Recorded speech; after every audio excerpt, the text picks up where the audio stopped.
Ladies and gentlemen, this is a nuclear dawn, okay? This is what it looks like after a nuclear attack. So we got some pineapples in our blender, frozen pineapple actually. Then we come behind it with coconut vodka. But hey, you only got coconut rum? Roll with that. Some pineapple juice. Beautiful.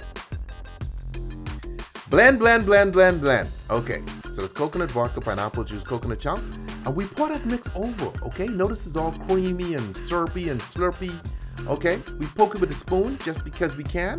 Poke. Okay, now we come over the top with some melon liqueur. So this is definitely gonna give us a couple little streaks.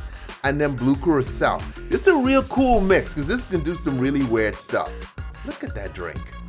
I love it. A little bit of club soda on top.